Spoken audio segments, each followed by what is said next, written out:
Do you remember that list of Pokemon I had organized alphabetically for the last episode of VGC Comedy? As I was going over the completed list, I highlighted all of the Mega Pokemon in either blue or yellow, and I had realized at some point that I had forgotten to highlight Glalie.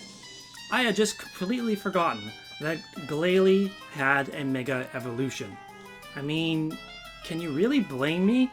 I have never seen Mega Glalie get any attention or receive any positive results in the VGC or Draft League community whatsoever.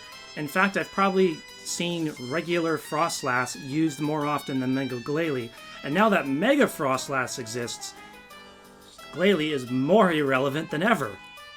What's up everyone, Howler here, and in this episode of VGC Comedy, we're going to be using a team built around the forgotten Mega Glalie.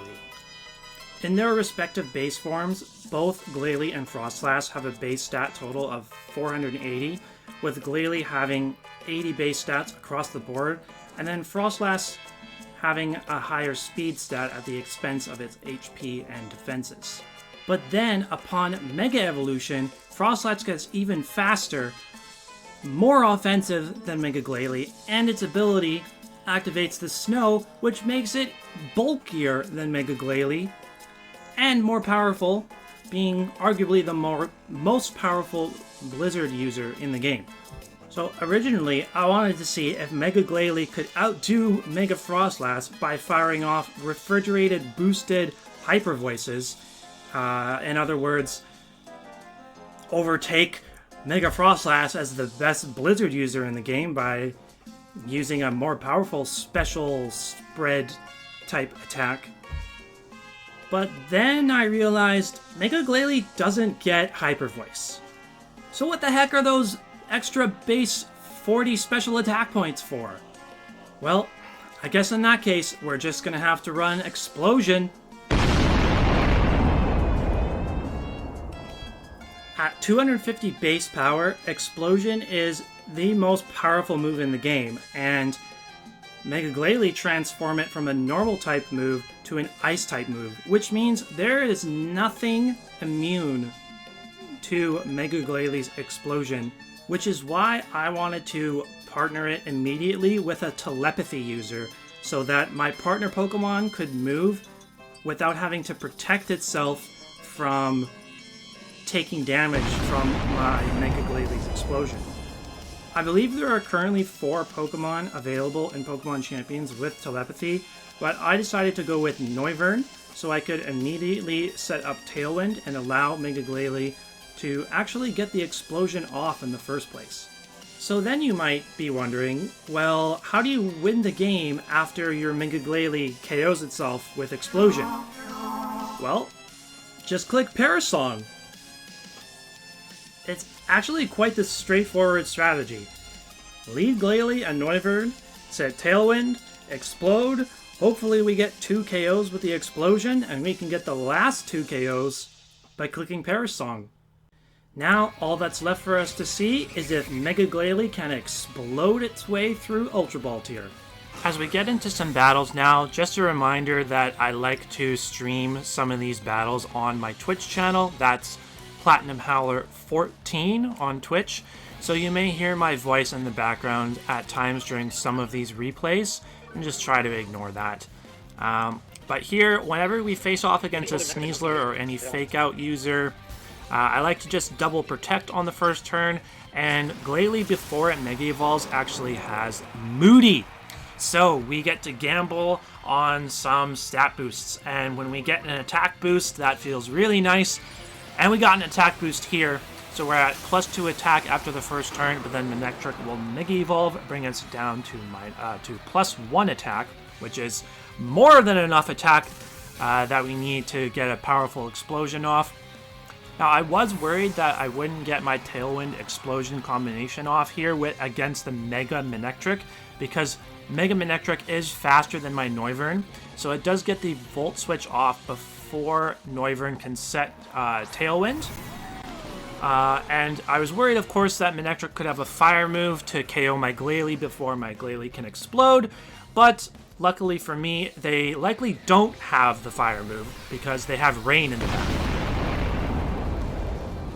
And at +1 attack, Glalie just decimates both Pokemon on their side.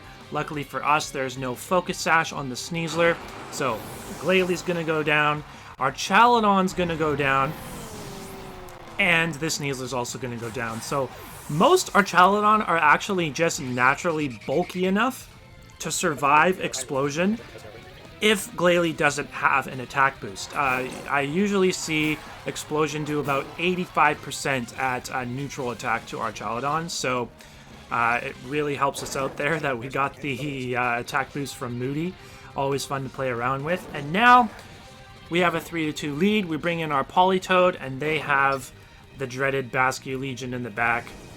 But because we have Tailwind up, Noivern is now the fastest thing on the field. I go for the Hurricane because I'm going for a Confusion into the Manectric. I don't really need the damage. I could have gone for Super Fang if I were going for the maximum damage possible. But luckily for us, the Basculegion attacks into the Noivern. They can't resist taking the KO and then the super effective attack into the Politoed.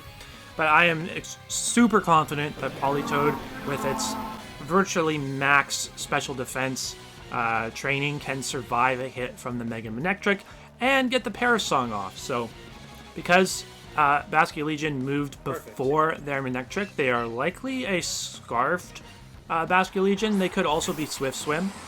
I think Politoed probably would have survived a hit from Basculegion if they were Swift Swim instead of Adaptability, but hard to say for sure.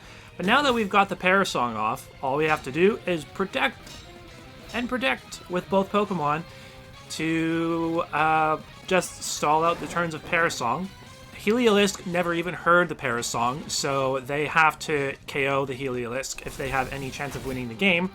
But this is why Heliolisk is so good as a fourth Pokemon on this team, because against Basculegion, Basculegion cannot do any damage whatsoever to Heliolisk.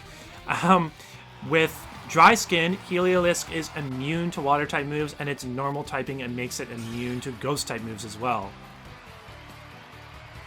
Here we are up against another Sneasler and Archaladon combo, and we're going to get an attack boost once again.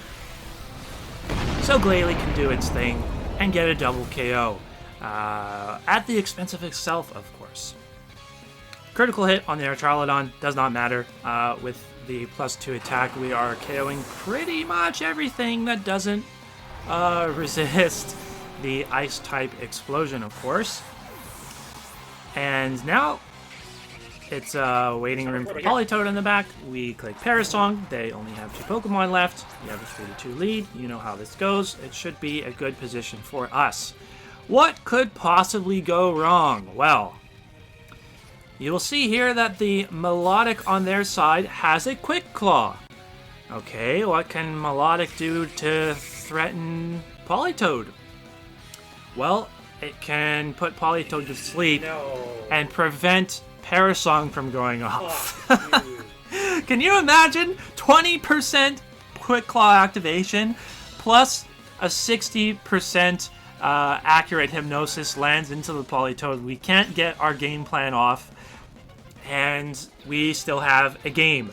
Luckily for me, I protected the Noivern to basically stall out a turn of Politoed's sleep.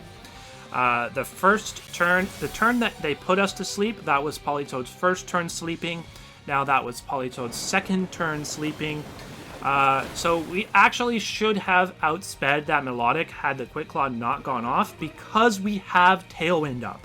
So we can move, Politoed with Tailwind up should be moving before that Melodic 100% of the time, so they totally needed that Quick Claw activation to stay in this game. So they do double up on the Noivern to get the KO, but now we have Heliolisk in. And our Heliolisk is Focus Sash, so I know I can take any hit from this Garchomp. Luckily, Hyper Voice is going to be a 2-hit KO on that thing. And here I have this big celebration that Politoed wakes up, even though it's guaranteed to wake up on the 3rd turn now. And I can actually win this game without Parasong, because I go for it. You see there, Politoed acted before the Garchomp, which shows that Tailwind is still up for us.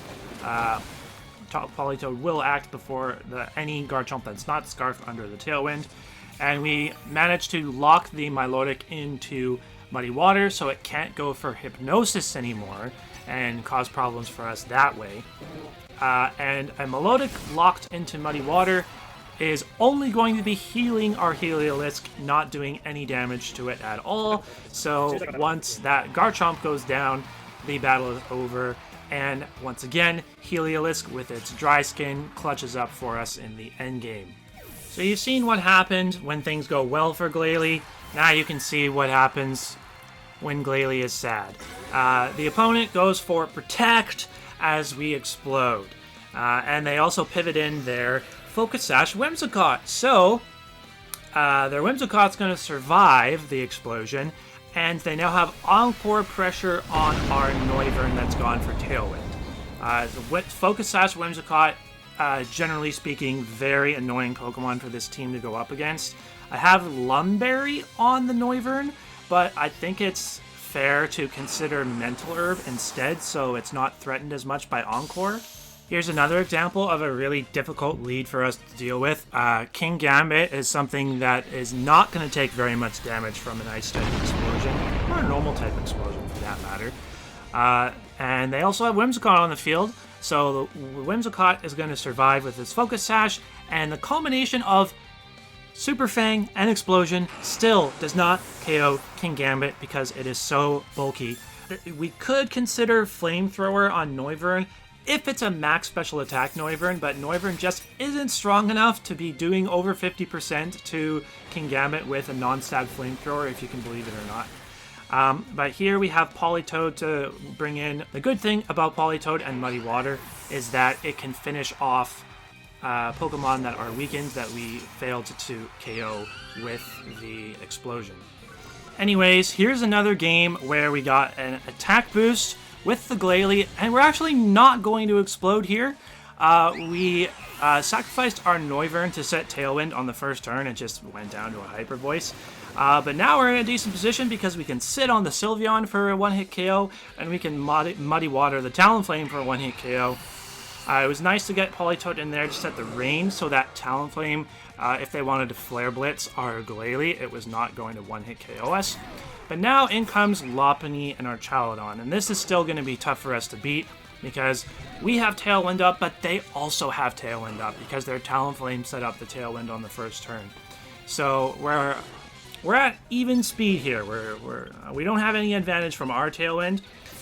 I'm not too sure why I switched in the Heliolisk there. I think I was maybe trying to hedge against Electro Shot from our Archaludon. I think I was worried about that. But instead, I switch it in to get 2-hit KO'd by a critical hit Fake Out from the Lopunny, which is really funny. But there the Archaludon moves before my Glalie, which indicates it is a Choice Scarfed Archaludon, and it's going to be choiced into Flash Cannon. So it can't really do much into my Politoed now. So I can bring in Politoed, and I know that this Lopunny is going to go after my Heliolisk. So I will protect the Heliolisk to allow my Politoed to sit on the field for a little longer. They're going to go for the Flash Cannon, just do a tiny bit of damage into the Politoed. And I will get the Perish Song off now. So they're going to have their Perish Song ticker is going to go down to 3. Now, mind you, this is 2 versus 2 right now, so all Pokemon on the field have heard the Perish Song. But Politoed is the slowest Pokemon on the field, so it will not faint. Their 2 Pokemon will faint first to the Perish Song. So as long as Politoed can survive that double up on the turn that their Perish Song ticker goes down to 1, then this is a win for me. The Muddy Water damage doesn't mean anything at all. All I needed was for Politoed to survive that turn, and we survived the Flash Cannon close combat double up with 2 HP. You see there, their Perish counter goes down to 1, and they forfeit because they know I'm just going to protect on the next turn and win the game. In this next game, I was so blinded in Team Preview by seeing Blastoise and Vivillon. I clicked in my Core 4 Pokemon in like 15 seconds without even thinking. And then when I see these 2 Pokemon lead, I'm like, oh crap, I'm not in a good position. In front of a Fake Out Pokemon, I'm like on autopilot to double protect against Fake Out, but I know it's just going to be Fake Out Parasong, so there was really no reason to protect either Pokemon there. I should have gone for some damage against the Gengar for sure. So they do their protect on the first turn after Parasong, so I knew not to explode on that turn. I'm going to explode this turn. I mean, Glalie was going to die anyways, so I may as well go for the explosion. But I am at -1 attack. I didn't get an attack boost from Moody, so I'm not really doing very much damage with this explosion, unfortunately. And here you usually see the parting shot go into the ally Pokemon. They would normally, the better play is to parting shot into your Politoed, because if my Noivern had protected there, they actually don't get their Gengar back in to keep the trap engaged on my Noivern. So I could have actually, if I had protected, I could have, against the parting shot, I could have switched out Noivern here and avoided dying to the Parasong. But instead, they do get their Gengar in. All they have to do is click protect, and Noivern's going to die, and I'm going to be down to 2 Pokemon. They still have 4 Pokemon. So not a very good looking position for me, but this game isn't entirely over, because after Noivern goes down here, I will still have 1 turn of Tailwind left. And I wanted Politoed on this team specifically because I know it gets Parasong and Encore. And Encore is nice to bring in if Glalie had gone for an explosion against a Protect. So because both of these Pokemon had gone for Protect, I can now Encore the Mega Gengar into Protect and prevent it from clicking Parasong on this turn. So my Pokemon can hang around for a little bit and I can try to draw out this game. And now I also threatened their Politoed with a Thunder, so I'm going to click Thunder into that slot. As they bring in the Archaludon to resist, it will still take a decent amount of damage and hopefully put it in range for Focus Blast from my Heliolisk on the next turn. Here I will go for that Encore into the Mega Gengar. If they were max speed Mega Gengar, it actually still would have outsped my Politoed, even with Tailwind up. But these Perish Trap Mega Gengars like to run more bulk, less speed, so lucky for us, we can lock them into Protect. They're going to switch out the Gengar, obviously, back into their Politoed. I have a free hit with my Heliolisk into the Archaludon. Unfortunately, because it's likely max special defense Archaludon, it does survive thanks to its leftovers, that without the leftovers recovery that it got after taking the Thunder, it would have gone down there, but it turns out not to really matter that much. We do thankfully land the Muddy Water into their Archaludon slot to finish it off. The accuracy drop on the Politoed isn't going to matter very much, but we still have a game here, folks. We still have a game. The Gengar will now come in, and I need to try to get rid of this Gengar as soon as possible, as it's going to want to click Parasong this turn, so it is vulnerable to a double up, to a Muddy Water Thunder double up. Now, can Heliolisk clutch up this game for us? Well, we will go for the Thunder into the Gengar, and I think the Gengar animation is hilarious, taking this Thunder. In general, the Pokemon animations taking Thunder, like if you ever see Basculegion eat a Thunder too, I think that's pretty funny. It's just in so much pain. It's so fun to see Basculegion in so much pain. But we did get a critical hit with Heliolisk on that Thunder, which allowed us to pick up the KO on Gengar that turn with the Thunder Muddy Water double up. And they still have Incineroar in the back with Fake Out. So even though they got they did get the Parasong up here, and their Politoed is slower than our Politoed. So if they didn't have to forfeit there, I think this game was very much still winnable. I think they were just a little unhappy about getting crit on their Gengar, to be honest with you. Honestly, Helios came in clutch for us time and time again on this team. I can't remember a single time it missed a Focus Blast, and it won us this game by OHKOing a Charizard with Thunder in the Sun. That was a 50% accurate move, and we got the OHKO with it. Last battle before the break now, and you're going to see a rare lead adaptation for me with this team. I know seeing Whimsicott and Glamora in Team Preview, it's a very popular lead combination. That I know that Politoed is actually well positioned into those two to just click Muddy Water and get some decent damage off. So I can just click Muddy Water twice, get the KO on the Glamora, and I'm just using my Noivern here as bait. I want them to target that slot with the Power Gem with Glamora, and I'm just going to protect on the first turn, and the second turn pivot in my Aegislash to resist the Power Gem. This is the first time I'm showing off Aegislash in this video. I had just thrown it on the team as another Pokemon that would be difficult to KO with a defensive build that could help our Parasong endgame. But over time it proved to be less and less helpful, and I guess maybe as rain teams got more common, I started to bring Heliolisk more and Aegislash less.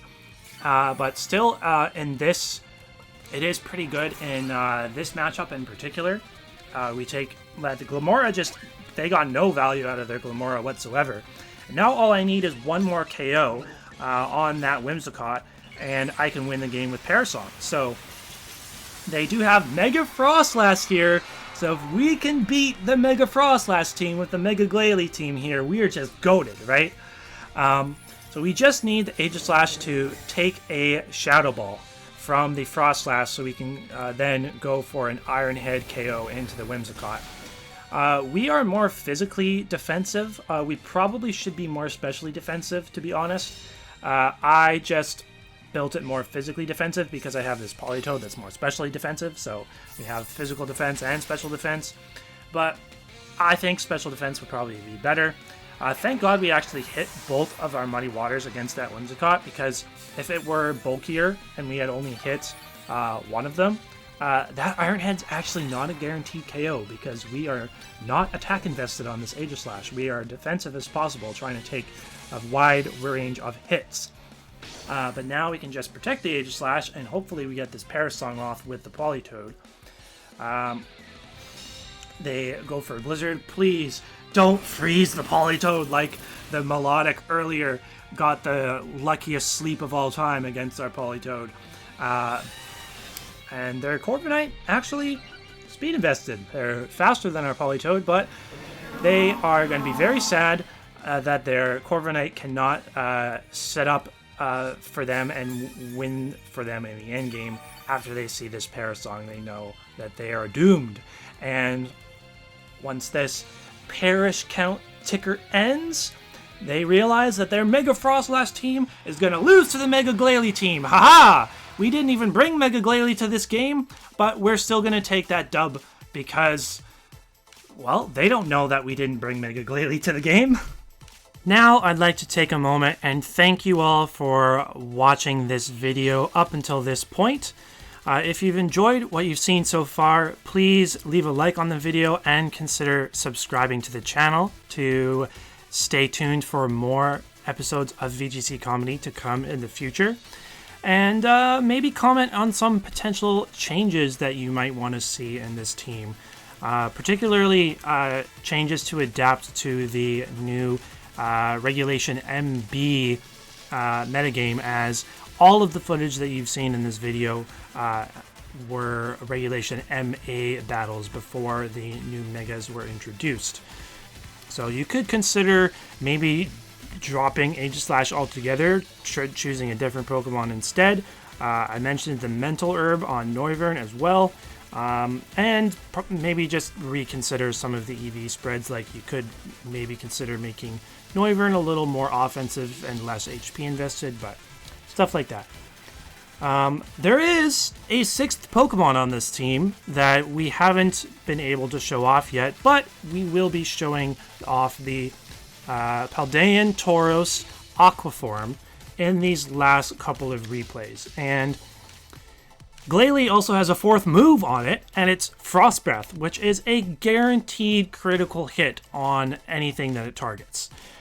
So if we click Frost Breath into our own Tauros, it will activate Tauros' Anger Point ability, giving it +6 attack in 1 turn. Sounds great on paper, but in practice it's actually very difficult to pull off. I do like bringing Tauros into teams with Incineroar and King Gambit, 2 things that just are not going to take very much damage from the explosion. However, this is another Pokemon that's still incredibly weak into Whimsicott. Whimsicott resists all of Tauros' attacks, so that makes it hard to pull off, and also just it's hard to avoid Tauros getting hit by an attack before it can actually move. For example, in this game against Mega Delphox and friends, Tauros has a very, very good offensive matchup with the Greninja not really being able to threaten the Tauros for any damage, but the Delphox being on the field right now is just a big problem because it's going to KO Tauros in 1 hit with a Psychic before we can get our combination off. We can't go Frost Breath and Aqua Jet in the same turn, right? Because we need Glalie to move before the Tauros, and then, yeah, we just can't. Unfortunately, if we could hit our own Tauros through Protect, then we'd have no issues here. But we do actually get a speed boost with the Mega Glalie there, thanks to Moody. But we got an attack drop. So I was hoping that maybe the combination of Aqua Jet and Body Slam would be able to knock out their Delphox, but because Moody dropped our attack, that did not work out for us, unfortunately. And I honestly forgot that Body Slam could para, so in hindsight it probably would have been smarter to play for the Body Slam para, and then Tauros would outspeed and do more damage into Delphox with Lash Out instead of Aqua Jet, and then maybe we would have got the KO. But alas, things didn't work out that way. We're going to bring in the Politoed now. This game's not over yet. We still have Muddy Water. The Greninja is no longer Water type, so it's no longer going to resist the Body Slam. We paralyzed that thing too. But Delphox is still faster than Politoed, even while paralyzed. Unfortunately, Politoed is only trained to outspeed the base 120 Pokemon under Tailwind, so that does not include Mega Delphox. So if Tailwind were up and the Delphox weren't paralyzed, we still would not move before the Delphox with our Tailwind. And we also miss Muddy Water on the Delphox. So here's a good example of a game where it makes you consider running Surf instead of Muddy Water. Because when you think about it, our core 4 being Glalie, Noivern, Politoed, Heliolisk. Noivern is not going to take any damage from Politoed's Surf, and Heliolisk is going to be healed by Politoed's Surf. So when you miss Muddy Water as often as I do in this game, it really makes you wish you had Surf. Because for the 2nd turn in a row, we missed Muddy Water. This time on the King Gambit, we will knock out the Delphox.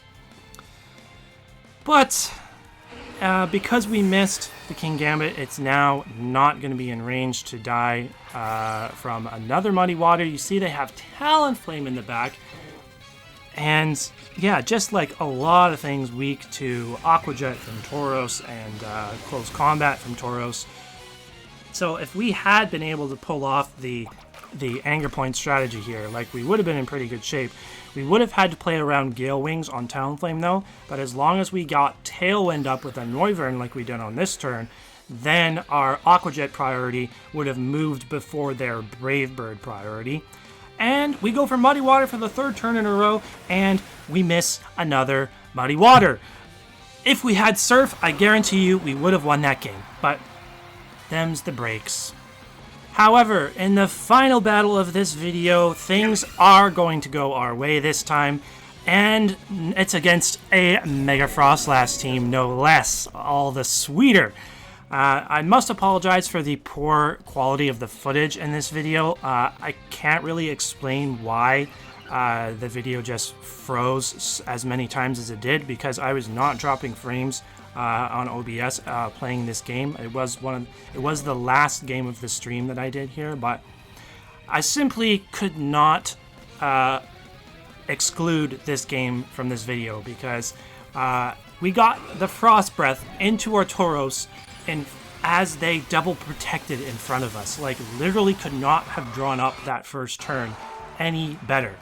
So they will Mega Evolve their Frostlass now, and the thing is, Tauros is now the threat. Mega Glalie is no longer the threat, so they're gonna have to prioritize going after the Tauros. So I can see what they want to do on this turn by just protecting my Tauros, getting a little bit of body slam damage off with Glalie against their Archaludon as they reveal the surprise rain dance on their Frostlass. So I was not thinking that Tauros was in any danger from taking an Electro Shot on that turn,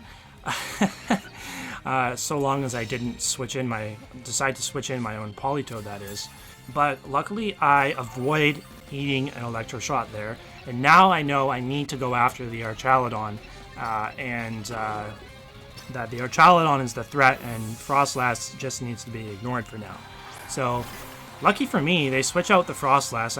I guess they thought that maybe at +1 defense, if they got the Hospitality healing off with their Sinistra, that they might have a chance of living the attack from my Tauros. But there's no way. Like, you're +1 defense, I'm +6 attack, my friend. And this close combat is going to destroy your Archaludon. And also we get some massive body slam damage into the Sinistra. Now I must say, I actually, in my initial build of this team, I didn't even have body slam. I had substitute instead of body slam.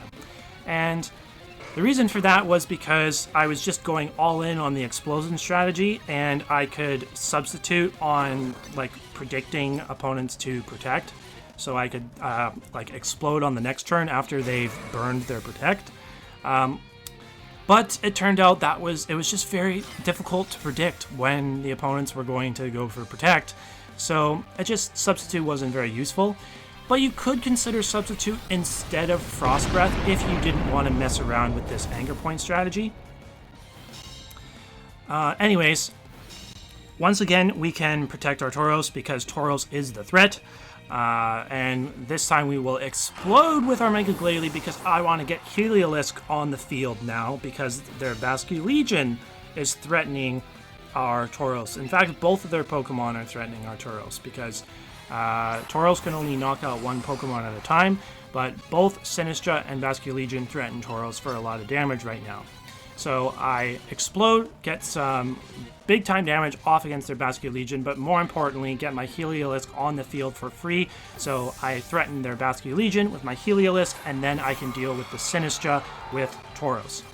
So you can see why we have moves. We need Lash Out as a coverage move on the Tauros to be able to deal damage to Pokemon like Sinistra. We are like... that would have KO'd from full HP, I'm sure. Actually, honest, I think Sinistra might actually have a chance of living that from full HP if it's like if it's max defensive. That's kind of crazy, but that's why we need the Lash Out. So it doesn't just ignore that Heliolisk missed that Thunder. That's like it didn't need to hit that Thunder. Like every attack, literally every attack that I needed this thing to hit while using this team, it hit. So just ignore that one turn. Now we can pivot in the Politoed, and I know as long as I get rid of the Frostlass here, that Heliolisk will always beat the Basculegion at the end of the game. Really funny that I got rid of their Snow because I prevented them from getting their Aurora Veil off, which was totally not intended. I just switched in the Politoed to set up the Rain so that they wouldn't have the defense boost so the Frostlass wouldn't have its defense boost by having the Snow on the field. I should have KO'd it with Aqua Jet there. +6 Aqua Jet in the Rain is definitely a one-hit KO on that Frostlass, but now we can show off the Aqua Jet, finishing off the Basculegion after they went for a Obscure Agility but to each their own. A pretty strange team, but it was a Mega Frostlass team, so we will take those W's with Mega Glalie. We will take them whenever we can get them. All right, that finally brings us to the end of this episode of VGC Comedy, and I've used a lot of Ice types so far in Pokemon Champions. In fact, Ice was the first type that I managed to win 100 battles with. Since I did use the Weavile on the previous VGC Comedy team, of course I used Mega Glalie in almost every battle I played with this team. And I've also used Alolan Ninetales a lot on the singles ladder. So we've got the gold Ice badge. I don't know if I think I'm still rocking the silver Ice badge in my game. I should probably change that to the gold one, huh? Despite all of those wins and all of the time I spent playing with this team, it still failed to reach Master Ball. So we will have to try to build another like semi-decent team that maybe could get us to Master Ball in one of the future seasons. So if you're looking forward to that, don't forget to like the video and subscribe to stay tuned to more episodes of VGC Comedy coming your way. Also, you are perfectly allowed to suggest any team ideas that you want to see from this series. Although, if you don't have any ideas, that's fine, because let me tell you, I have plenty of ideas that I can make work on my own brain right now. So, thanks so much for watching, and we'll see you in the next one.